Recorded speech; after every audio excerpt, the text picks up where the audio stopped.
Magandang gabi po sa ating lahat at purihin po ang Panginoon sa pagkakataon na muli po tayong nagkatipon-tipon sa gitna ng sanglinggo.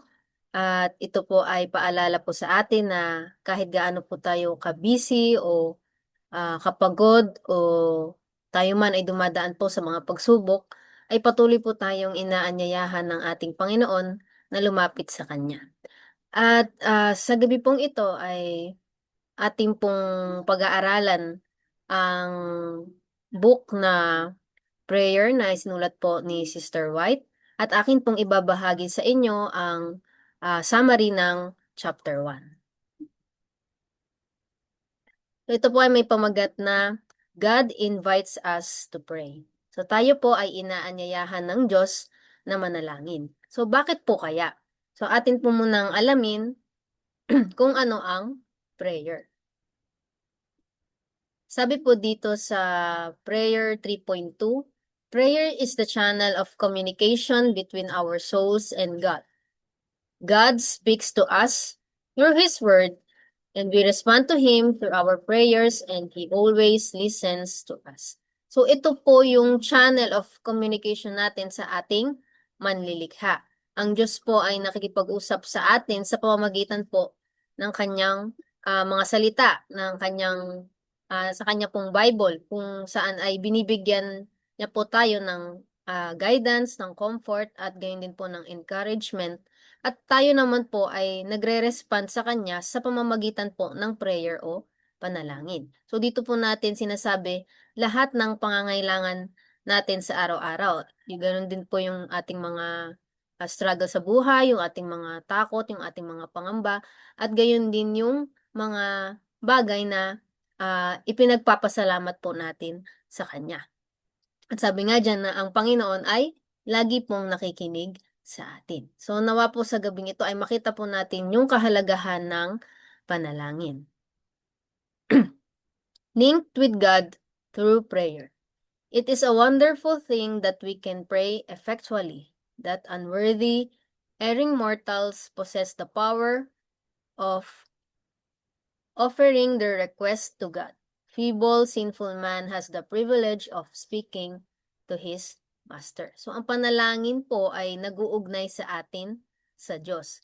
At tayo po na mahinang tao, tayo na mga makasalanan at nagkakamali, at nakakaranas ng takot, ng mga pagdududa, ay pinapahintulutan po tayo ng Diyos na makausap siya ng direkta. Siya na lumikha ng langit at lupa. At di ba po nakakamangha na kahit na tayo ay makasalanan ay inaanyayahan pa rin tayo ng Diyos o meron tayong pribilehiyo na makausap siya at magkaroon ng koneksyon sa Kanya.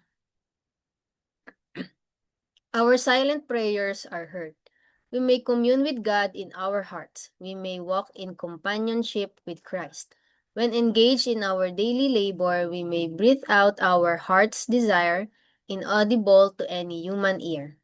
But that word cannot die away into silence, nor can it be lost. So may mga pagkakataon po, 'di ba, na hindi natin nabibigkas ng malakas yung ating mga panalangin kasi minsan maingay o kaya abala tayo sa ating mga gawain sa araw-araw o kaya masyadong mabigat yung puso natin o yung pinagdadaanan natin kaya hindi natin masabi. Pero sabi nga diyan na naririnig pa rin ito ng ating Panginoon. Pwede natin siya makausap kahit hindi tayo nagsasalita dahil alam niya o nababasa niya yung laman ng puso't isip natin. At bawat panalangin ay naririnig ng ating Panginoon kahit pa sa tahimik na paraan o kaya kapag umiiyak tayo dahil ayun nga, nahihirapan na tayo sa mga pagsubok na pinagdadaanan natin at hindi natin masabi. Ah, Makikita natin dito na walang makakahadlang o walang ingay o distansya ang makakahadlang sa panalangin na galing sa ating puso. Ask God and God will answer. Ask and ye shall receive. Ask for humility, wisdom, courage, increase of faith. To every sincere prayer, an answer will come.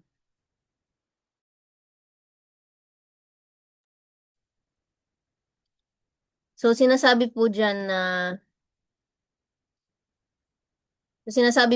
na humingi tayo at tayo ay makakatanggap. So, hingin daw po natin yung humility, yung wisdom, courage, at increase of faith. At dapat sincere ang ating pananalangin at ito ay sasagutin ng ating Panginoon.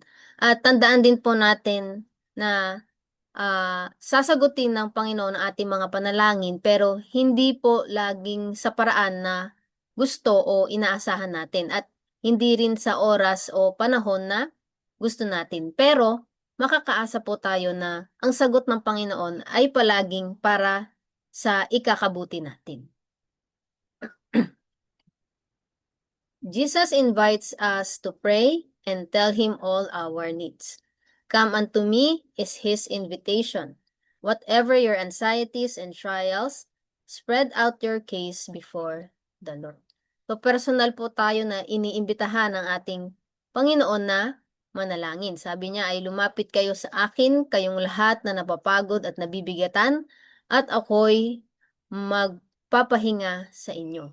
So gusto ng Panginoon na yung kung ano man yung bumabagabag sa atin, ay sabihin natin sa Kanya. Gusto niya tayo bigyan ng pahinga at kapayapaan na hindi maibibigay ng sanlibutan.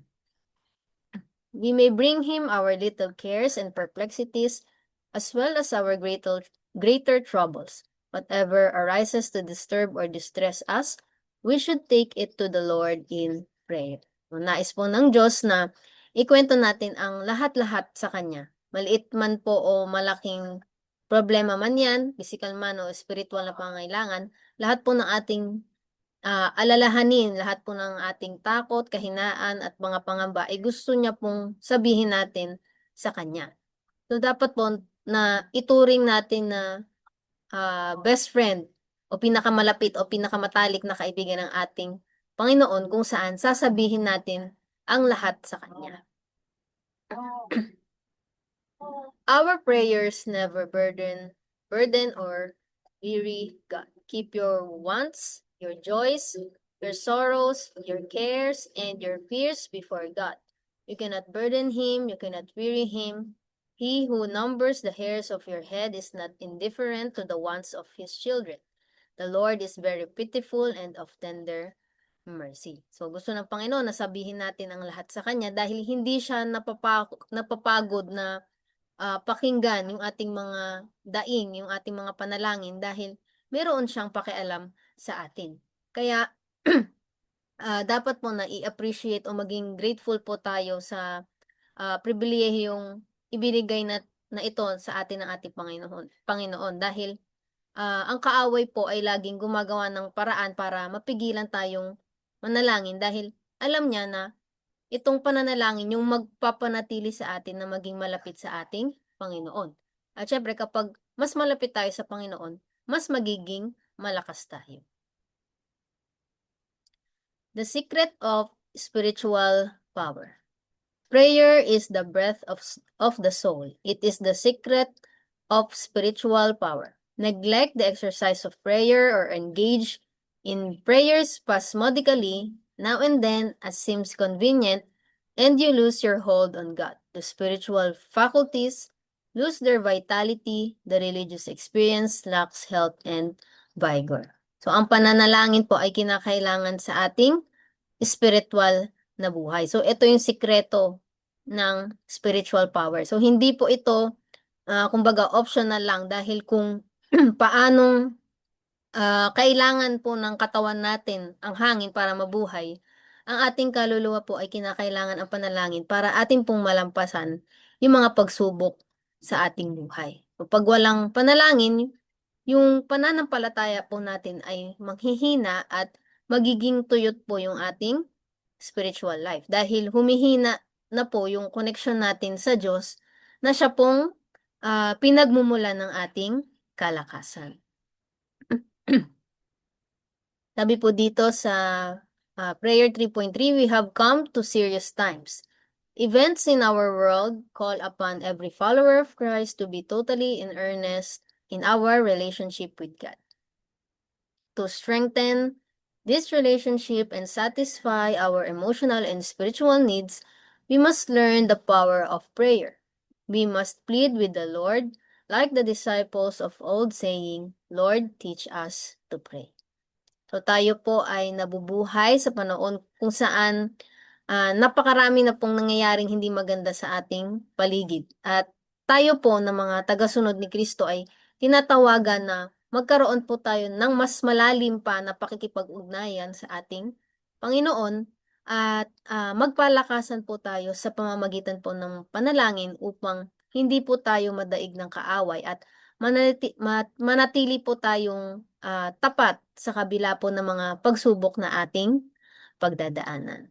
Kaya nawa po ay nakita po natin sa gabing ito yung kahalagahan po ng pananalangin at nawa po ang bawat isa sa atin ay tumugon sa paanyaya po ng ating Panginoon.